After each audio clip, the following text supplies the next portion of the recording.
Hello, I'm here in Brixton, very close to Brixton Prison actually, and I'm with Andy. I've known Andy for some years, and I'm going to ask Andy about his experience with drugs. Andy, when did you first get into drugs? When I was about 14. 14? I was living in a children's home and sort of came into contact with it there. I remember the first time I saw you, Al, it was 1985, and you had a couple of ex-cons with you down in Custom House. All right. And someone told me that you're in the prison ministry.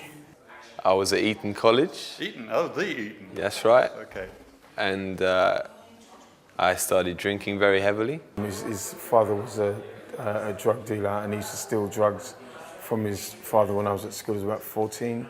Got very into drugs, started dealing in them.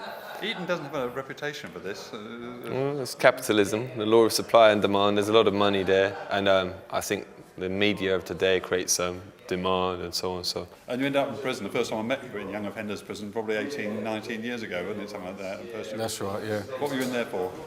Robbery and a breach of the community service order. I think they say that 80% of people are in prison because of drugs. I'm sure it was more like 95% in terms of you look at thieving was lifestyle related to drugs and so on. Because I knew some of the drug dealers in the prison, what I used to do is for me to smoke, I used to buy some weed, they used to give me extra, so I used to sell it, make a bit of money, make my money back, and then just keep the cycle going. They know how they get the drugs in.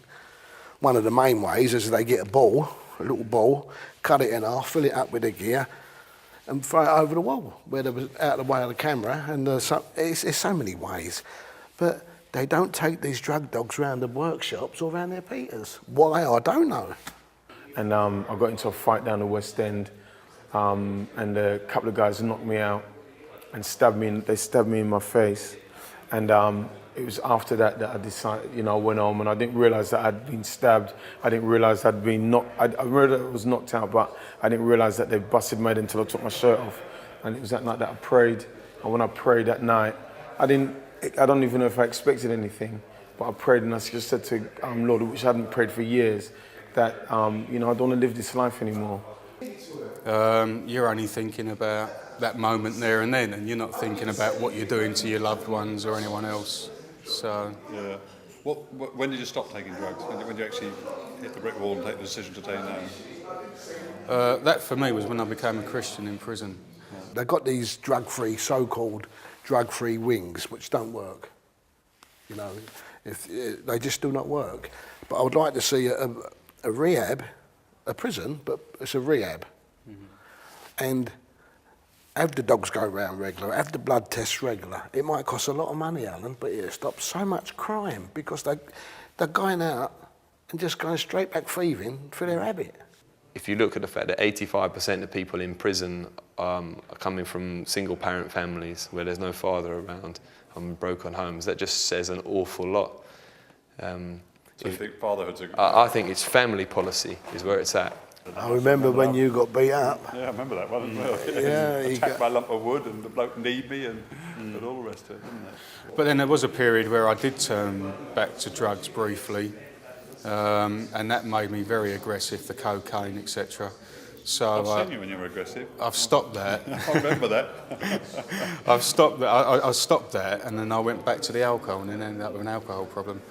And thankfully, praise God, he pulled me back out of that by His grace and set me free. They got into prostitution, they got into clipping, and that was all the results of drugs. Because he was a good fighter, wasn't he? A good boxer, wasn't he? Yes, he had a good career going for him. He was going to turn professional. He was national champion, and not that bothers me, Alan. I just want my son back. You know what I mean? And not only inside the prison, but when they leave the prison, there's not enough places for ex-cons when they leave the prison. That's the reason why you've got such a high rate of reoffending. Yeah. Because a lot, as was rightly said today, they come out and they've got there's nothing for them, and what is for them is not enough.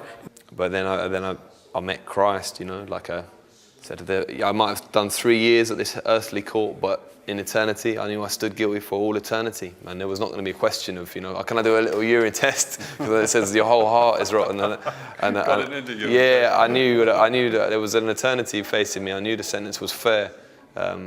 And he was saying, Thomas, I'll get you off this trial. And I'd been so worried about this little trial, but he offered me forgiveness and escape from that one. And at that point in my life, I embraced it. And he's come, you know, he's cried to me, Al. He don't want to be a drug addict. He's lost his career, he's lost his marriage, he don't see his little girl. And there's thousands like my son.